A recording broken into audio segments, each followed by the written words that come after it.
Petugas kepolisian berhasil mengidentifikasi pelaku pengerusakan sejumlah mobil dinas milik KPU Kota Semarang yang terparkir di Gedung Pandanaran, Kota Semarang, Jawa Tengah. Pelaku seorang perempuan berinisial GM berusia 33 tahun, warga Bululor, Semarang Utara ini Senin siang diamankan Polsek Semarang Utara di rumahnya usai melakukan aksi coret-coret mobil di wilayah Semarang Utara. Pelaku yang sebelumnya sempat teridentifikasi lewat kamera CCTV saat melakukan aksi di kantor KPU Kota Semarang berhasil diketahui oleh warga saat melakukan aksi serupa terhadap sejumlah kendaraan yang terparkir di pinggir jalan kawasan Semarang Utara. Informasi tersebut dilaporkan ke polisi yang kemudian dikembangkan dengan mencari identitas serta tempat tinggal pelaku. Petugas yang mendapat informasi tersebut berhasil menangkap pelaku saat berada di rumah dengan memakai pakaian yang sama saat melakukan aksi di kantor KPU Kota Semarang, tepatnya di Gedung Pandanaran, Kota Semarang, Jawa Tengah. Menurut penuturan kakak ipar pelaku, GM sudah menjalani gangguan jiwa sejak tahun 2014 silam dan sempat menjalani perawatan di rumah sakit jiwa. Pelaku juga sering marah-marah sendiri setiap kondisi kejiwaannya mulai tidak stabil. Adik sendiri sejak 2014 itu memang kita sudah pertama kali kita periksakan ke rumah sakit jiwa Pedurungan.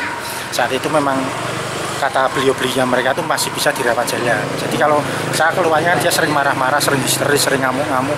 Tidak apa, dikasih obat penenang saja. Saat itu pertama kali terdeteksi seperti itu. Terus selanjutnya tahun selanjutnya seperti itu. Terus pernah kita bawa ke pondok juga di daerah Borobudur. Di sana hampir 1 tahun. Jadi di ruqyah dan segala macam medis juga, di Karyadi juga. Ternyata sama dia seperti halu gitu. Dulu itu sering halu, seolah dia diapakan orang, ketakutan sendiri. Sampai sekarang ini, cuma dulu dia seringnya marah di dalam rumah. Barang dibanting, kaca-kaca dipecahin. Karena saat itu kan saya sudah komunikasi juga ke pihak kelurahan dan sebagainya. Jadi memang sarannya diawasi di rumah saja karena belum membahayakan. Baru-baru ini saja dia keluar sering lempar-lempar batu, acak dia. Kalau pas marah dilempar batu. Sementara itu, Kapolrestabes Semarang mendatangi tempat tinggal pelaku mengaku dari hasil pemeriksaan sementara dan hasil bukti dari kamera CCTV. GM adalah pelaku tunggal dalam aksi perusakan mobil dinas milik KPU Kota Semarang. Namun, untuk melanjutkan upaya penyidikan, Polrestabes Semarang akan melakukan pemeriksaan kejiwaan pelaku di rumah sakit jiwa.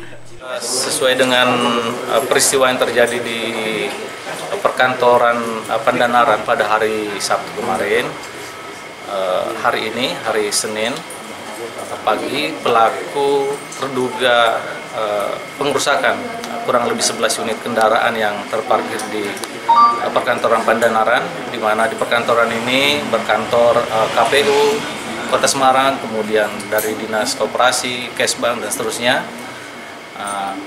Selanjutnya kami akan melakukan pemeriksaan terhadap pelaku untuk mengetahui motif apa yang mendasari pelaku melakukan hal ini. Lihat kondisi pelaku gimana? Nanti kita akan pastikan, tentu dengan berkoordinasi dengan rumah sakit terdekat. Ya. Tapi memang dari keluarga punya riwayat ODGJ? Dari keluarga menyampaikan bahwa yang bersangkutan punya riwayat kesehatan kejiwaan, kemudian dibuktikan ada surat keterangan juga dari Rumah Sakit Karyadi. Oleh karena itu, untuk memastikan hal ini, kami akan menuangkan dalam berita acara pemeriksaan. Meski diakui mengalami gangguan jiwa oleh keluarga pelaku, namun unit Reskrim Polrestabes Semarang tetap melakukan upaya pemeriksaan dengan membawa pelaku ke rumah sakit jiwa. Hal ini dilakukan sebagai langkah untuk memastikan pelaku apakah benar-benar mengalami gangguan kejiwaan atau tidak. Heri Widodo, Kompas TV, Semarang, Jawa Tengah.